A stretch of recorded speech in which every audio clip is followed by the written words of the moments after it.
लेवा भाई आप मन ला स्क्रीनशॉट लेहे बस समय दे देथो, स्क्रीनशॉट ले लेवा अतना कहत कहत तो ले दारे हो हा। तो अब सीधा शुरू करबो। राम राम, जय जोहार, जय छत्तीसगढ़। मेरा नाम शेखर है और मैं नॉलेज हब कोचिंग संचालित करता हूँ रायगढ़ छत्तीसगढ़ में, आपके अपने प्रदेश छत्तीसगढ़ में। हमन न्यूज के जो क्रम शुरू करे हैं ओला आगू बढ़ात बढ़ात आज 25 अगस्त तक पहुंच गए और लगातार आप मन के रिस्पांस भरपूर मिलत है। तेकर बग बहुत बहुत बधाई, बहुत बहुत धन्यवाद। जे परिवार के हिस्सा आप मन बने और अपन पढ़ाई ला बढ़िया तरीका ले जारी रखा था। हाँ, एक दो जन ला शिकायत गलो है मोर करा, तो भाई शिकायत घर के सदस्य मन ले रथे, सबके सम्मान। आओ बोर्ड नहीं बदलन भाई, व्हाइट बोर्ड में नहीं आन भाई, ई में पढ़बो ये तो हमार जीदे घलो समझ लेवा, लेकिन पढ़ाई में कोई कमी नहीं लान देन। तो सीधा शुरू करबो आज के समाचार ला, हिंदी में आत हो और शुरू करत हो। ठीक है, चलिए। तो आज का जो पहला समाचार है वो मेरे जिले से है। मेरा जिला यानी जिला रायगढ़, और यहाँ एक पहाड़ी है, पहाड़ी का नाम है गजमार पहाड़ी। पहाड़ी का नाम ऐसा क्यों है, इसके पीछे आप कहानी उसके नाम से ही समझ सकते हैं। गज यानी हाथी होता है, मार यानी शिकार वाला क्षेत्र होता है, इस तरह से उसका नामकरण हुआ था। तो बड़ी पुरानी पहाड़ी है, इसके ऊपर एक प्राचीन मंदिर भी है। जब देश आजाद हुआ था उसी के समय के आसपास का एक पहाड़ी मंदिर भी है इस पर, लेकिन चर्चा का विषय ये नहीं है। चर्चा का विषय है गजमार पहाड़ी के आसपास के क्षेत्र से होने वाला बांस उत्पादन। वन विभाग को अभी हाल ही में मिली जानकारी या उन्होंने जो इतने आंकड़े इकट्ठे किए उसके अनुसार पता चला है कि गजमार पहाड़ी क्षेत्र बांस उत्पादन के लिए एक बहुत बड़ा मार्ग हो सकता है, एक बहुत बड़ा केंद्र हो सकता है। लगभग 1200 टन बांस यहाँ मौजूद है जिसको निकालने का कार्य किया जा सकता है और राज्य की आय बढ़ाई जा सकती है। इस उद्देश्य से एक सड़क बनाई जानी है और ये सड़क मनरेगा के तहत बनाई जाएगी। ये प्रस्ताव भेज दिया गया है और स्वीकार भी हो गया है। तो अब गजमार पहाड़ी से लेकर के आगे एक निकटस्थ ग्राम है, एक पास का गांव है, गांव का नाम है जुर्डा, जो कि रायगढ़ के इको पार्क के रूप में भी जाना जाता है। और इसी जुर्डा के पास एक पहाड़ी भी है, कबरा पहाड़, जो कि शैल चित्रों के लिए जानी जाती है। वहां तक के लिए नए मार्ग बनेंगे, शैल चित्रों को भी देख पाना आसान होगा आपके और हमारे लिए, और साथ साथ बांस का उत्पादन तो होगा ही। तो रायगढ़ वालों के लिए और साथ साथ छत्तीसगढ़ के राजस्व के लिए ये एक बेहतर खबर थी, और इसीलिए आज का हमारा पहला समाचार गजमार पहाड़ी से था। एक पहाड़ी का नाम भी आपको याद हो गया। अब बात करते हैं दूसरा, ये अगेन बहुत महत्वपूर्ण समाचार होने वाला है। प्रीपेड विद्युत मीटर, जैसे आप मोबाइल में होता है प्रीपेड रिचार्ज कराते हैं, जब तक आपका रिचार्ज रहता है आपकी मोबाइल सेवा जारी रहती है, और फिर जैसे ही रिचार्ज खत्म वो तो तुरंत बंद हो जाता है। विद्युत मीटर भी लगने वाले हैं अब इसी तरह के प्रीपेड, यानी आप पहले से जो आपका अब तक का नॉर्मल बिजली बिल आता था उस आधार पर आपसे भुगतान ले लिया जाएगा। पहले से ही आप रिचार्ज करा लेंगे और जैसे ही वो रिचार्ज आपका खत्म होगा, जितनी यूनिट आप उठा रहे हैं वैसा ही आपका विद्युत जो है आपूर्ति बंद कर दी जाएगी। इसका मतलब आपके यहाँ की बत्ती गुल कर दी जाएगी। अब 24 घंटे का समय दिया जाएगा आपको, यदि आप रिचार्ज करा लेते हैं तो विद्युत सप्लाई फिर से चालू कर दी जाएगी, वरना विद्युत आपूर्ति बंद हो जाएगी ऑटोमेटिक। ये मीटर में ही सिस्टम रहेगा। कितना सफल होगा ये प्रोजेक्ट अभी तो पता नहीं, महानगरों में तो सफल रहा है, छत्तीसगढ़ अंचल में भी पहली बार इसको शुरू किया जा रहा है। 4 जिले हैं जिनमें ये शुरू किया जा रहा है, और शुरुआत में पायलट प्रोजेक्ट, मैं आपको बोला जब भी कोई योजना शुरुआत में लागू की जाती है तो उसे पायलट प्रोजेक्ट कहते हैं। प्रोजेक्ट का नाम मत समझ लीजिएगा। तो दुर्ग में इसको शुरू किया जा रहा है। दुर्ग के बाद जो बाकी के जिले हैं याद करना बड़ा आसान है, र नाम वाले हैं, जैसे रायगढ़ है हमारा, राजनांदगांव है और रायपुर है, तो 4 हो गए। और इन चारों में प्रीपेड विद्युत मीटर सुविधा शुरू की जाएगी। विद्युत विभाग इसके लिए तैयारी शुरू कर चुका है, देखें क्या होता है इससे। तो ये तो हो गया भाई आपके लिए एक और जानकारी। अब अगला है हरित क्रांति योजना। देखिए, हरित क्रांति अलग चीज है और ये हरित क्रांति योजना है। हरित क्रांति में जहां फसल उत्पादन, खाद्यान्न उत्पादन को बढ़ावा देना था, हरित क्रांति योजना का उद्देश्य है जल संरक्षण और भूमि के कटाव को रोकना, मृदा का जो कटान होता है वो रोकना। माफी चाहूंगा, इंटरप्शन है, और ये इंटरप्शन ना हो इसलिए फोन साइलेंट ही कर देते हैं और फिर जारी रखेंगे हम। ठीक है, चलिए शुरू करते हैं। तो हमारे पास जो है हरित क्रांति योजना, इसका उद्देश्य मैं आपको बताया कि भाई जल का संरक्षण है, वाटर रिचार्ज और भूमि कटान को रोकना। अब ये वाटर रिचार्ज क्या होता है, जमीन में जो ग्राउंड वाटर है उसका लेवल मेंटेन रहे, इस उद्देश्य से चेक डैम बनाए जाते हैं। देखिए, बांधों के अलग अलग प्रकार होते हैं और उसमें से एक जो बांध होता है उसे चेक डैम कहते हैं। ऐसा बांध जिसकी ऊंचाई 150 मीटर, माफी चाहूंगा 150 भी क्यों, 15 मीटर के आसपास। देखा, डिस्टर्ब होने के कारण ऐसा हो जाता है।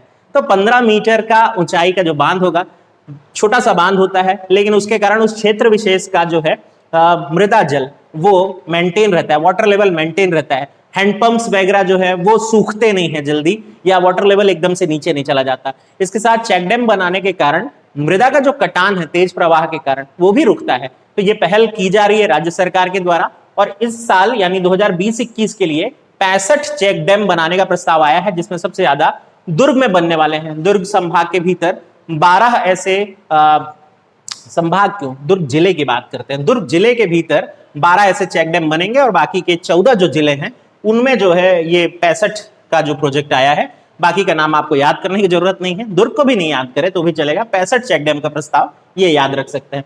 तो ये तो हो गया हरित क्रांति योजना। अब बात करते हैं एक बहुत महत्वपूर्ण न्यूज की, शौर्य सम्मान योजना। ये राज्य, पहला ऐसा राज्य बनने वाला है छत्तीसगढ़ जो राज्य स्तरीय पुलिस सम्मान की घोषणा कर रहा है। केंद्रीय स्तर पर राष्ट्रपति के हाथों सम्मान तो मिलता ही मिलता है, लेकिन राज्य सरकार अपने पुलिस जवानों को प्रोत्साहित करने के लिए, उनका मनोबल बढ़ाने के लिए ये प्रयास कर रही है। आपको पता ही है, अभी छत्तीसगढ़ राज्य में स्पंदन कार्यक्रम भी शुरू हुआ था, जहां पुलिस कर्मियों के जो मानसिक हालात हैं उनको सुधारने का काम किया जाए, उनके कार्यक्षेत्र में आ रही परेशानी, उनके व्यक्तिगत जीवन में आ रहे समस्याओं को समझने सुनने का प्रयास किया जाए, ये किया जा रहा था। और अब इसमें एक नई पहल और देखने को मिल रही है, शौर्य सम्मान, यानी राज्य स्तर पर पुलिस वालों को सम्मान दिया जाएगा। अब इसमें एक कांस्टेबल से लेकर, एक एसआई से लेकर, इंस्पेक्टर से लेकर आईएएस अधिकारी रैंक तक के जो पुलिस, आईपीएस अधिकारी रैंक तक के जो पुलिस अधिकारी होते हैं, उन सबको भी शामिल किया जाएगा। वो आवेदन कर सकते हैं इस सम्मान के लिए, और उनके कार्य के आधार पर ये अवार्ड दिए जाएंगे। इस अवार्ड की वितरण या कब घोषणा की जाएगी ये भी जान लेना जरूरी है।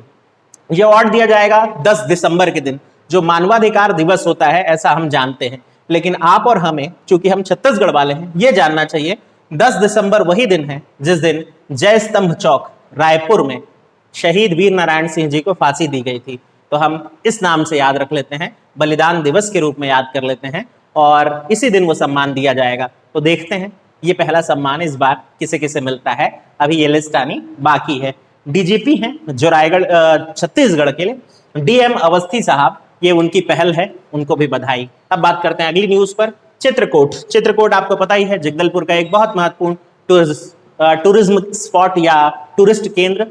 यहाँ अब इको टूरिज्म हब विकसित किए जाने की योजना बनाई गई है। अब ये कोई नई चीज नहीं होती है, बस ये है कि पर्यटक अगर किसी जगह पर रुक सकें और उस जगह का आनंद ले सकें तो वहां जाना पसंद करते हैं, सुविधाएं अगर हो तो। बस यही सुविधाएं शुरू करने के लिए जो वहां के कलेक्टर हैं बंसल जी, उन्होंने इको टूरिज्म हब की तरह विकसित करने की बात की है। इसके लिए पुराना वहां एक एसटीएफ कैंप था, स्पेशल टास्क फोर्स जो होती है उसका कैंप था, उसे अब रिसोर्ट में बदलने की योजना आगे बनाई है, ताकि लोग वहां जाएं और प्रकृति का आनंद ले सकें।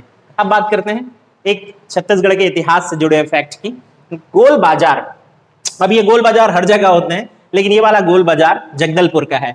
जगदलपुर का जो गोल बाजार है उसे गेयर बाजार कहा जाता था। आज ये जानकारी मुझे समाचार पत्र से मिली, तो मैं आपसे साझा कर रहा हूँ, शेयर कर रहा हूँ। तो जो गोल बाजार है, कमांडर गेयर या लेफ्टिनेंट गेयर के नाम पर रखा गया था। पहले उसका नाम गेयर बाजार होता था, क्योंकि यही जो थे उन्होंने बसाया था उस जगह को, ऐसा माना जाता है। ये वही फैगन और गेयर हैं जिन्होंने बस्तर में शिक्षा के लिए भी बहुत सारा काम किया है।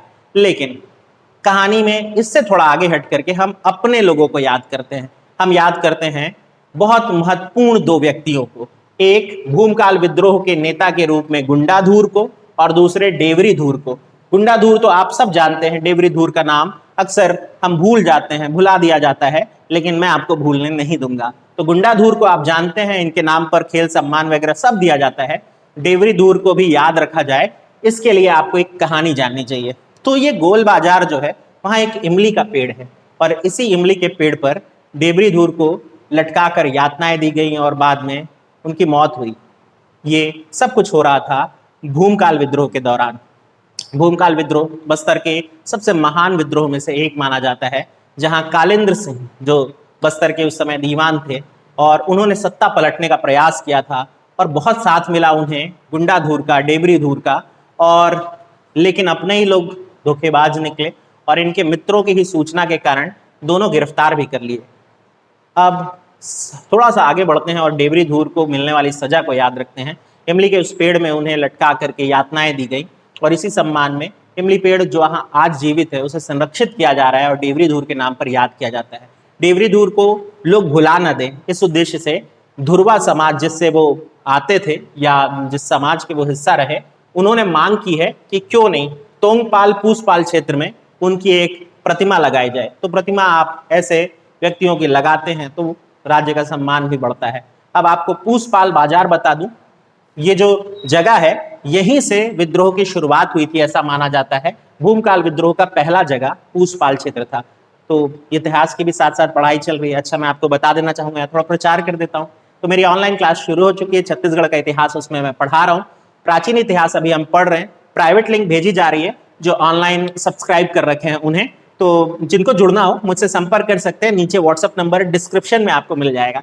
आगे बढ़ते हैं हम, ज्यादा प्रचार सुनता कौन है। खैर, तो हम अश्वगंधा की एक नई प्रजाति पे बात करते हैं। अश्वगंधा एक औषधीय पौधा है और इसको हाल फिलहाल में कोरोना के खिलाफ एक अच्छा विकल्प भी माना जा रहा है, जो आपकी इम्यूनिटी बढ़ाता है, आपकी प्रतिरोधक क्षमता बढ़ा देता है।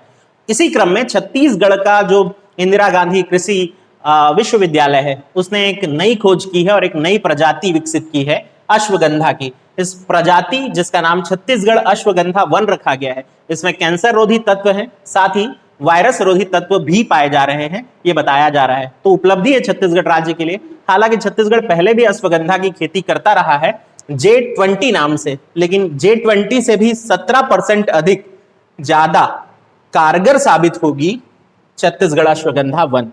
तो ये आपको याद रख लेना चाहिए। अब बात करते हैं शिकारा। अच्छा, शिकारा क्या होता है पता है? जम्मू कश्मीर में डल झील में शम्मी कपूर का गाना याद है? कौन सा? हाँ, गाने का नाम तो याद आ ही गया होगा। तो शम्मी कपूर साहब जो गाना गा रहे होते थे शिकारे में घूमते हुए, और वो गाना गाते हुए जब आप खूबसूरत दृश्य देखते थे तो आपको कुछ नाव दिखाई देती थी जो बहुत सुंदर तरीके से सजी होती थी। ऐसे ही सजी हुई नावें अब रायपुर में चल रही हैं। रायपुर खारून घाट, खारून नदी का जो घाट क्षेत्र है, महादेव घाट हिस्सा, वहां ये नाव चल रही हैं। तो शिकारा जैसी नाव छत्तीसगढ़ में कहाँ चल रही है? खारून नदी के तट, महादेव घाट, जो कि बहुत महत्वपूर्ण पर्यटन केंद्र भी है, याद रखेंगे। फिर बात करते हैं जलप्रपात की, कुमेली जलप्रपात। कुमेली जलप्रपात सूरजपुर में है, रामानुज नगर विकासखंड का हिस्सा है। इसको पढ़ते नहीं लेकिन दुर्घटना के कारण पढ़ना पड़ रहा है। तो सुनने में आया एक मामा भाचा की जोड़ी यहाँ गई हुई थी और वो सेल्फी लेने के चक्कर में ऊंचाई से गिर गए। मजाक की बात नहीं करते हैं, मामा जी तो मिल गए, भांजे जी की तलाश जारी है। भगवान उनको सलामत रखे, और नहीं रह पाए तो हम बड़े लालची लोग होते हैं, पीएससी की तैयारी वाले यही सब ढूंढ रहे होते हैं जहां से नई जानकारी मिल जाए। तो आप कुमेली जलप्रपात को याद रख लें, कहाँ? सूरजपुर के भीतर। खैर, अब बात करते हैं तुम्बा शिल्प की। तो तुम्बा शिल्प प्रशिक्षण कार्यक्रम छत्तीसगढ़ में चलाया जा रहा है, बस्तर क्षेत्र में। कहाँ और क्या, ये बाद में जानेंगे, पहले जानते हैं तुम्बा शिल्प होता क्या है। तुम्बा यानी होती है लौकी, और उसको जब सूख जाने के बाद पतली पतली आकृतियों में काट करके सुंदर सुंदर उसमें डिजाइन बनाए जाते हैं, और उससे स्टडी लैंप बनाया जाता है, उससे नाइट लैंप बनाया जाता है, जो कि शिल्प मेले में प्रस्तुत किया गया और उसको बहुत सम्मान, बहुत तारीफ मिली। तो अब इसको युवाओं को रोजगार देने के इरादे से प्रशिक्षण शिविर लगाया गया है, और ये प्रशिक्षण शिविर इस साल जो बस्तर में आयोजित हो रहा है वो उसरी बेड़ा, जो लोहड़ी गुंडा ब्लॉक के भीतर आता है, वहां लगाया गया है। तो भाई थोड़ा ध्यान रखें, ये भी छत्तीसगढ़ के लोक शिल्प का हिस्सा है। ऐसा नहीं कि सिर्फ ढोकरा शिल्प या एक ताल का आर्ट जो है सिर्फ उतना ही होता है, तुम्बा भी शिल्प का एक रूप है। फिर बात करते हैं लेमन ग्रास ऑयल संयंत्र की। लेमन ग्रास आपको पता ही है, एक औषधीय पादप होता है जिससे नींबू जैसी खुशबू आती है। लोग राइस वगैरह बनाते वक्त उसका प्रयोग करते हैं, जूस बनाने में उसका प्रयोग करते हैं, लेकिन उससे अलग हट करके एक नया प्रयास छत्तीसगढ़ में होगा। अब लेमन ग्रास से ऑयल निकाला जाएगा, और लेमन ग्रास ऑयल से अलग अलग तरह की चीजें बन सकेंगी, साबुन बन सकेगा, तेल बन सकेगा, ये सब सुगंधित तेल बन सकेंगे। ये सब बात की बात है। पहले ये जानते हैं कि ये कहाँ हो रहा है। बैकुंठपुर कृषि विज्ञान केंद्र में ये पहल हुई है। बैकुंठपुर कोरिया जिले का हिस्सा, और यहाँ बहुत दिन से ये प्रयास किया जा रहा था। लेमन ग्रास लगा तो ली गई थी, अब उसे एक उद्योग का रूप दिया गया है पहली बार। तो भाई इससे ऑयल बनाने के लिए आसवन विधि का प्रयोग किया जाता है। भाप आसवन विधि यूज की जाएगी और फिर तेल प्राप्त किया जाएगा। वो संयंत्र लग गया है। ये किसकी सहायता से लगा ये भी जान लेते हैं, और कौन सी प्रजाति से निकाला जा रहा है ये भी जान लेते हैं। तो लेमन ग्रास की प्रजाति का नाम है कावेरी सिम शिखर। कावेरी सिमशिखर, ये उस प्रजाति का नाम भी हो गया। अब बात करते हैं किसकी सहायता से, केंद्रीय औषधि व सुगंध पौध संस्थान, केंद्रीय औषधि और सुगंध पौध संस्थान लखनऊ में है, उत्तर प्रदेश, उसकी सहायता से हमने ये विकसित किया है। तो राज्य सरकार और केंद्र सरकार दोनों मिलकर के काम कर रही है। फिर बात करते हैं जशपुर अंचल के एक खबर की। हालांकि ये खबर इतनी महत्व की आप नहीं मान सकते, फिर भी हम पीएससी वाले हैं, सब कुछ जान लेना जरूरी समझते हैं। जशपुर अंचल में पिछले कुछ दिनों से, इनफैक्ट मार्च से लेकर के अब तक, जब ये सब कुछ चल रहा है कोरोना काल, इस बीच कुछ मंदिरों से मूर्तियां चोरी हो रही हैं। ये पुरातत्विक महत्व की मूर्ति है क्योंकि सदियों से वहां रखी हुई थी। कोई 8वीं शताब्दी, 9वीं शताब्दी, 11वीं 12वीं शताब्दी की मूर्तियां हैं और वो चोरी हो रही हैं, और इसकी रिपोर्ट भी की जा रही थी, लेकिन इस पर सुनवाई नहीं हो पा रही थी। अब जो हाईकोर्ट है हमारा, बिलासपुर हाईकोर्ट, वहां एक जनहित याचिका लगाई गई, यानी PIL लगाई गई, और हाईकोर्ट ने ऑर्डर दिया है कि इसकी जांच की जाए और जल्द से जल्द जो भी आरोपी वो पकड़े जाए। तो ये जान लेते हैं कौन सी मूर्तियां और कहां से गायब हुई थी। ग्राम रीडी करके एक जगह है, वहां से मुरकट्टी देवी की एक बहुत प्राचीन मूर्ति थी, वो गायब कर दी गई है। साथ ही साथ ग्राम बेरला से शिवलिंग जो बहुत प्राचीन था, अगेन वो गायब कर दिया गया है। तो यहां से भी आप जानकारी रख सकते हैं। अब बात करते हैं आखिरी समाचार। ये रायगढ़ वाले इंटरेस्ट ले सकते हैं, जांजगीर वाले ले सकते हैं और कोरबा वाले भी ले सकते हैं। जो रायगढ़ जिले से जुड़े हुए हैं उनको बहुत जल्दी क्लिक करेगा।